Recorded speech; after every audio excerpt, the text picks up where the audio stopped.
Aujourd'hui, à l'émission Pensez plutôt à plus tard, on s'intéresse au thème Mon chez-moi sécuritaire.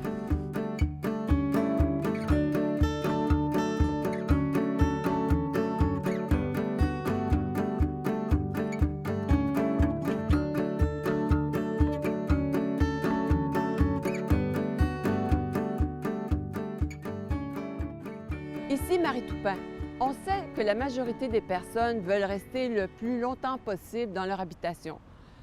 Vivre et vieillir chez soi, c'est une préoccupation, mais en revanche, il faut des pistes de solutions, des pistes sécuritaires pour pouvoir le faire pour soi et pour ses proches, ses parents plus âgés.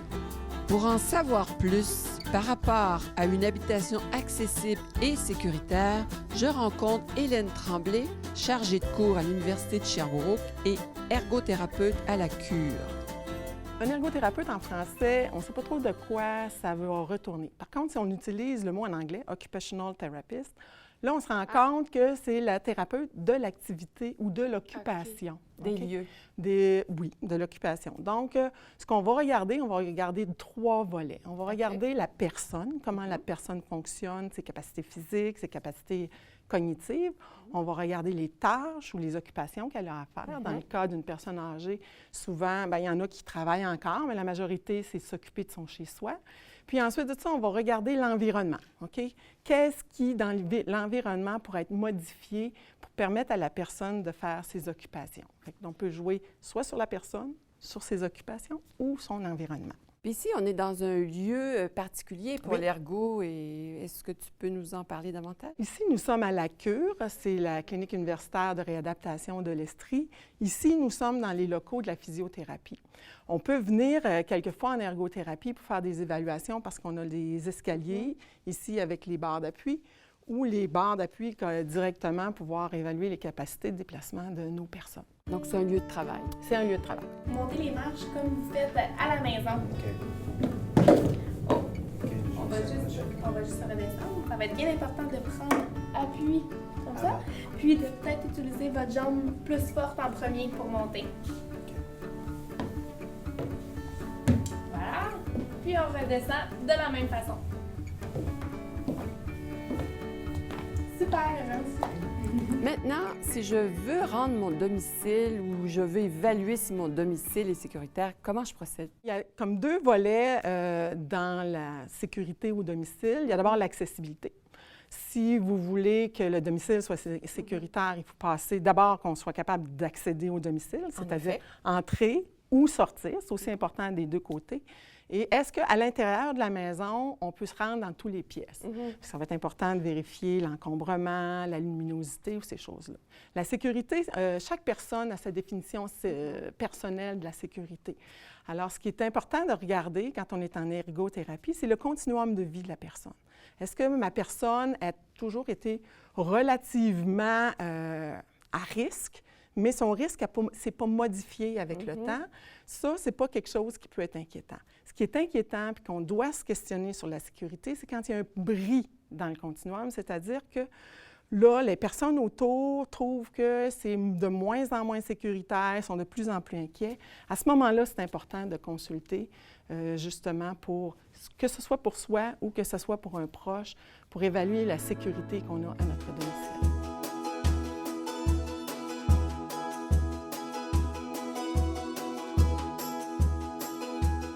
Le test éclair sert à quoi?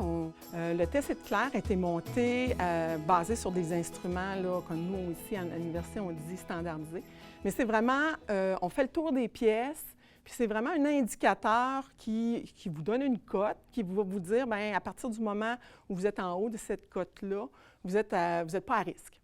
Donc, on fait ça soi-même. On télécharge la pièce, puis Vous pouvez faire. À partir du moment où vous tombez dans des zones à risque, il y a peut-être des modifications mineures à apporter pour retomber sécuritaire, ou sinon, il faut consulter une professionnelle en ergothérapie pour être capable d'évaluer effectivement le risque ou la sécurité de votre domicile. Donc ça passe pièce par pièce, le test éclair ou... Oui, on fait le tour des pièces, la cuisine, la salle de bain, les corridors, l'accessibilité, l'entrée, la sortie, le salon, la cuisine. Et si ça s'avère que j'ai besoin d'augmenter la sécurité ou de modifier des choses, c'est quoi les ressources qui existent? C'est le rôle principal du CLSC. Il y a des programmes au CLSC où les ergothérapeutes vont à domicile. Il y a des ergos en clinique privée qui sont spécialisés dans l'adaptation du domicile. Puis nous, ici, à la Cure, on va vraiment aller à titre préventif, avant que la problématique s'installe. Est-ce qu'il y a des adaptations? Vous êtes allé chez des gens qui avaient vécu certaines difficultés. Vous procédez comment? Parce que quand on parle de sécurité, on parle de facteurs de risque, puis on parle de facteurs de protection. Alors, les facteurs de risque, ce sont toutes les choses qui vous mettent à risque de tomber. Les facteurs de protection, c'est toutes les choses qu'on met en place dans l'environnement pour diminuer ces risques-là, pour arriver à ce qu'on appelle un risque acceptable. Bien, je vous donne l'exemple. J'ai un charmant jeune homme qui est venu me voir à mon bureau, dont sa fille avait décidé, avait vu passer sur Kijiji un paquet de facteurs de protection. Chaise de toilette surélevée, siège de bain, chaise aisance pour au cas où, marchette. Le monsieur avait un appartement de 1,5 et sa fille a amené l'ensemble des facteurs de protection. En soi, chaque élément que la dame avait acheté, c'est des éléments qui sont des facteurs de protection. Ce monsieur-là restait dans un 1,5. Ce qui est arrivé, c'est qu'il a trébuché sur la marchette et s'est fracturé le poignet.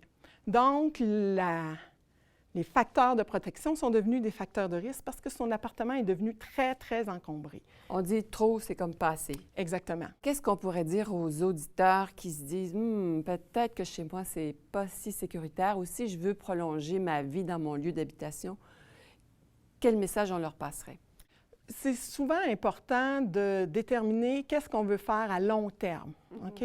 Si à long terme, vous décidez que vous voulez rester dans votre maison, ça va être important de prévoir à l'avance les déficits. On n'a pas de boule de cristal, on ne peut pas nommer définitivement je vais avoir telle problématique ou pas. Mais on sait qu'on risque de perdre un peu d'autonomie. On risque de perdre des capacités physiques, on risque de perdre des capacités qu'on appelle cognitives, et c'est de les prévoir à l'avance, comme par exemple, si à mon domicile, bien, je vais élargir mes portes pour que si jamais j'ai une marchette, je sois capable de rentrer dans les pièces. Toutes ces choses-là, je vais m'assurer que je puisse mettre des barres d'appui au bain. Grosso modo, c'est un peu les choses là, qu'on peut déjà planifier à l'avance.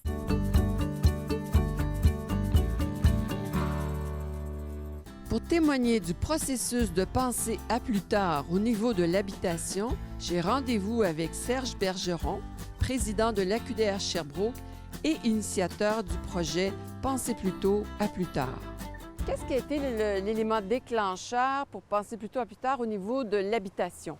En tant que président de l'AQDR Sherbrooke, on reçoit énormément d'appels de personnes retraités, pré-retraités, même aînés, qui sont vraiment en détresse, étant donné qu'ils ne peuvent plus retourner chez eux parce que leur logement n'est pas adapté.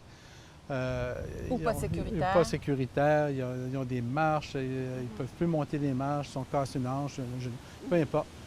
Ça nous interpelle beaucoup. Juste pour prévenir ça, en 2009, on a rénové notre salle de bain et on a prévu le vissage nécessaire pour mettre des barres d'appui en 2009. En 2010, dans l'autre salle de bain, on a fait la même chose, mais on a mis ça en faisant une grande douche. Douche, pas besoin d'enjamber. Il n'y a pas de seuil. On peut être deux dans la douche avec un banc et puis c'est vraiment fait en conséquence d'aider une personne malade, une personne qui a un handicap.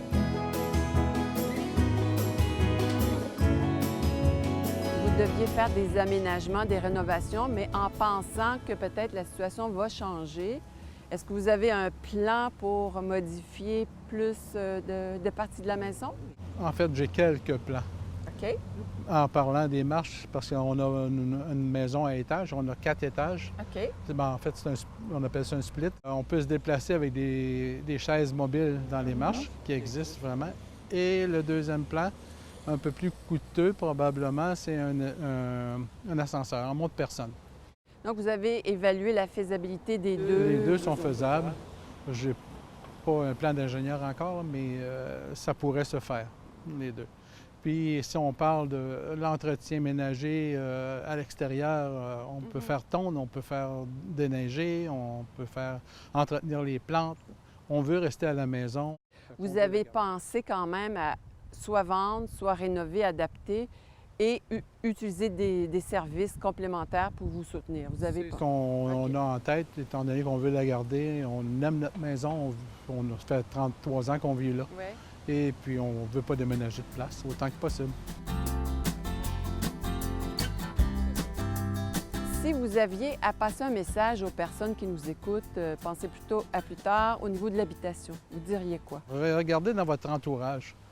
Vous avez certainement des personnes plus vieilles que vous, même peut-être plus jeunes que vous, mais plus handicapées que vous, Qui ont dû faire des aménagements ou qui des ont- changements dans ouais. leur vie. qui ont dû s'adapter.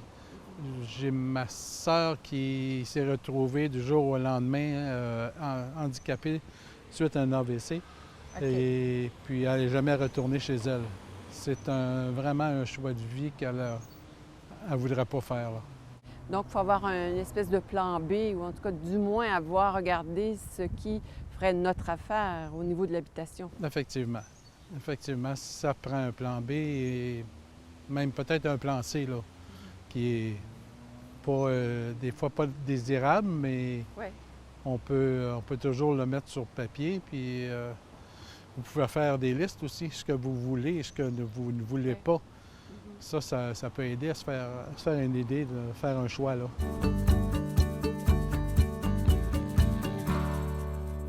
Avec Aurélie Plourde, ergothérapeute à la Cure, on visite l'appartement Milieu de vie pour comprendre les attentions particulières à accorder aux espaces de son chez-soi.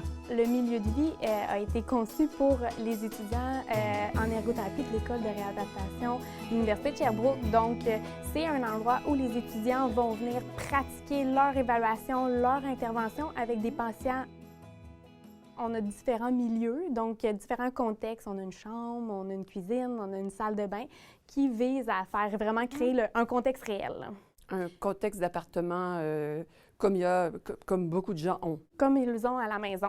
Puis, nous, à la Cure, on l'utilise pour faire nos vraies évaluations, nos vraies interventions avec nos clients. Donc, l'apprentissage des étudiants qui deviennent ergo est très concret, Oui. puisqu'ils vont buter devant les mêmes problèmes que dans les appartements de personnes en perte d'autonomie ou dans un milieu moins sécuritaire. Exactement, c'est ça. Est-ce qu'il y a des pièces dans une maison qui sont plus à risque ou on devrait porter une attention particulière? À vrai dire, il y en a deux, surtout, qu'il faut faire attention parce qu'elles comportent plus de dangers, plus de risques. Donc, on a la salle de bain et la cuisine. OK. Donc là, ici, on a la cuisine.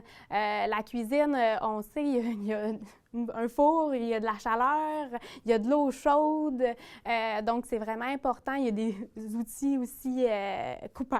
Qui Donc, peuvent être pesants aussi. Qui peuvent être pesants également. Quand on fait une évaluation, on peut mettre la personne, est-ce qu'elle va fermer ses ronds? C'est important pour ne pas mettre le feu. Sinon, les gens qui ont des douleurs ou des manques de force, bien, où est-ce qu'on va situer nos instruments dans la cuisine? Des tapis, j'imagine, Oui, antidérapants, bien là, ça s'adresse à toute la maison. À vrai dire, les petits tapis, on essaie de les fixer parce que c'est sûr que sinon, ça devient à être plus quelque chose qu'on vient à trébucher dessus. Puis là, en plus que si on est dans une cuisine avec un chaudron d'eau chaude, plus le tapis, on augmente les risques. Donc, c'est vraiment important de faire attention là, à différents éléments dans la cuisine, là. J'imagine qu'il y a des pièges à éviter, des attentions particulières à porter dans une chambre à coucher. Tout d'abord, c'est sûr que pour rentrer et sortir du lit, il faut être en mesure. Des fois, les matelas, ils sont hauts, donc on peut aussi avoir une technique pour embarquer et sortir du lit de façon OK. sécuritaire. Avoir des éléments à portée de main tels qu'un téléphone, des pantoufles antidérapantes.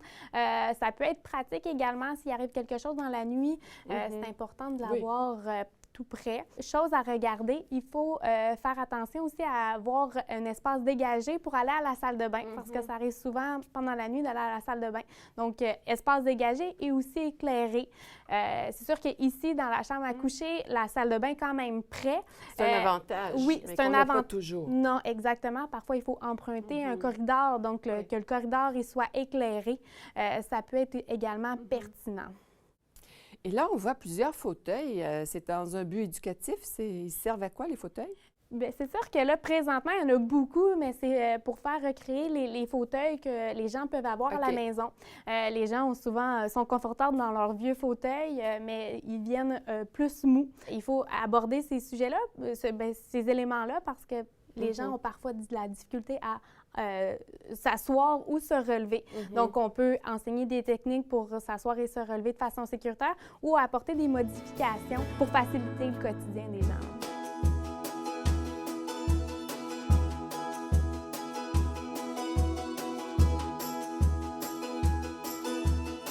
Salle de bain. Salle de bain, c'est vraiment un endroit crucial pour les personnes de tout âge, pas seulement les personnes aînées. Oui, en effet, c'est la salle de bain, c'est l'endroit où il y a plus d'eau, donc plus de chances de glisser. Donc, c'est vraiment important de venir regarder ça avec les gens.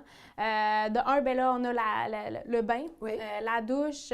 Donc, pour entrer et sortir du bain, il faut s'assurer qu'on est en mesure de le faire. Donc, on peut venir installer des barres d'appui. On voit aussi externe une barre d'appui fixée au bain.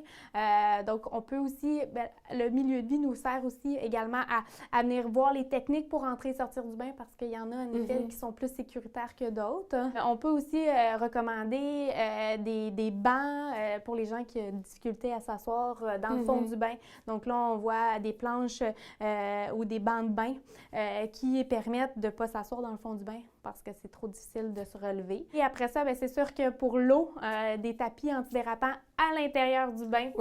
Et à l'extérieur, on oublie souvent à l'extérieur, souvent les tapis qu'on a, ils ne sont pas antidérapants. C'est vraiment important si on a des doutes sur l'équilibre, des doutes sur nos capacités, c'est vraiment important de venir mettre les facteurs de protection au niveau de la salle de bain. C'est vraiment l'endroit où il y a plus de chutes.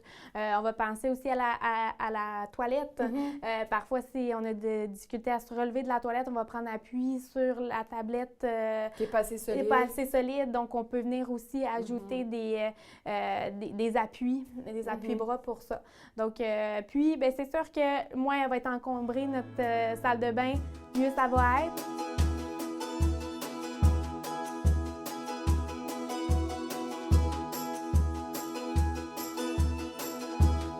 Maintenant, je veux avoir des ressources. Je veux acheter du matériel pour justement assurer ma sécurité. Je vais dans des endroits spécifiques. Est-ce que...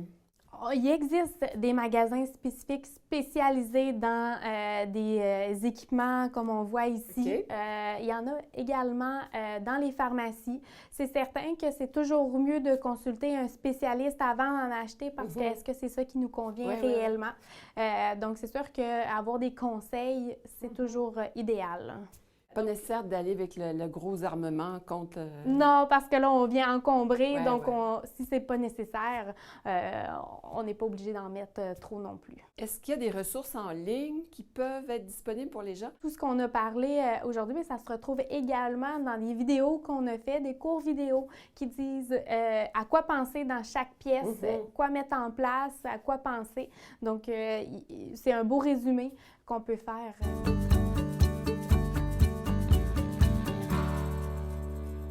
Pour faciliter le maintien à domicile grâce à l'informatique, une entrevue avec Hélène Pigot, professeure en informatique, et Ariane Tessier, professionnelle de recherche au laboratoire Domus à l'Université de Sherbrooke. Domus, cet acronyme-là, veut dire quoi? Alors d'abord, Domus, c'est le nom de la maison en latin, donc c'est vraiment pour ça qu'on a choisi le nom Domus, le chez-soi, c'est vrai, ça parle du chez-soi. Et en fait, on parle de domotique mobile à l'Université de Sherbrooke. Les objectifs de Domus de l'Université de Sherbrooke sont... C'est de se dire que pour faciliter le maintien à domicile, des gens qui ont des incapacités cognitives ou qui oublient des choses ou qui ont du mal à planifier, nous, ce qu'on veut, c'est grâce à l'informatique, puis actuellement grâce aux objets connectés, de leur proposer un environnement qui va leur donner l'information qui leur manque, qui va se modifier en fonction de ce dont ils ont besoin. Comme par exemple, on l'a fait pour les gens avec des déficits physiques. Donc, par exemple, on met des rampes, on met des ascenseurs, etc. Donc, en fauteuil roulant, vous pouvez vous promener partout. Eh bien, l'idée, elle est exactement la même, mais pour des problématiques soit perceptuelles, on voit moins bien, soit cognitives, on oublie des choses. Ça s'adresse aux personnes en perte d'autonomie. Admettons qu'on a affaire à des gens qui sont âgés, mais aucune perte d'autonomie. Est-ce qu'ils peuvent trouver leur compte avec Domus? Notre réflexion première, c'est effectivement les gens en perte d'autonomie, mais on s'aperçoit que ça peut faire de la prévention. Et donc, en fait, plus on est habitué à ces technologies-là, plus si la perte arrive, on est prêt à réagir. Donc, au départ, où on pensait vraiment aux personnes juste avec Alzheimer, par exemple, ou des personnes qui ont eu un traumatisme crânien, on s'aperçoit qu'il y a plus d'une personne qui serait intéressée. Dans un monde moderne où l'informatique est partout, souvent les technologies ne sont pas si faciles à utiliser. Nous, ce qu'on propose, c'est justement de rendre plus facile l'utilisation d'un calendrier, se rappeler des rendez-vous, etc. Et attention à toi, bye bye Esther. Merci, au revoir. Ça me fait plaisir. Ce qu'on cherche à faire, c'est une maison autonome. Et avec son ou ses habitants. Et donc, en fait, si l'habitant est un petit peu moins autonome, oublie des choses, à ce moment-là, la maison, elle rappelle. Mais c'est tout un système qui doit fonctionner, aussi bien avec la personne qu'avec ses aidants, qu'avec les cliniciens qui passent, etc. C'est une des technologies qui favorise le maintien à domicile pour, on espère, le plus de personnes âgées possible. Et ce qui est vraiment important à comprendre, c'est que ce n'est absolument pas des technologies qui se mettent à la place des autres. Le lien social est hyper important pour nous. On a des cas, par exemple, de gens qui nous disent « Écoutez, depuis que ma femme a une maladie d'Alzheimer, je ne dors plus. Parce que, en fait, ce qui se passe, c'est qu'elle se réveille la nuit, puis je ne sais pas si elle va sortir dehors, si elle va aller faire un café, etc. » Avec nos technologies, ce qui est possible maintenant, c'est que la personne dort est avertie si la personne avec Alzheimer se met à déambuler un peu trop.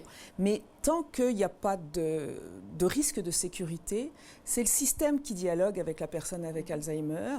Donc, en fait, le conjoint peut dormir. Et donc, ce qu'on est en train d'installer et qu'on a déjà éprouvé dans plusieurs maisons, c'est que tant qu'on va aux toilettes, on s'entend. Tout le monde se lève, donc on met juste un petit signal lumineux pour indiquer où sont les toilettes, parce que quelquefois, la personne qui a de l'Alzheimer, elle peut oublier où se retrouvent ses toilettes.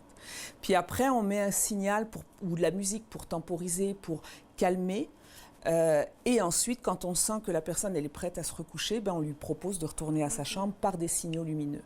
Donc tout ça, c'est des technologies, mais vous voyez que on a l'impression qu'on n'utilise pas l'informatique, elle est comme dessous et puis donc les gens n'ont pas besoin d'utiliser des écrans, etc.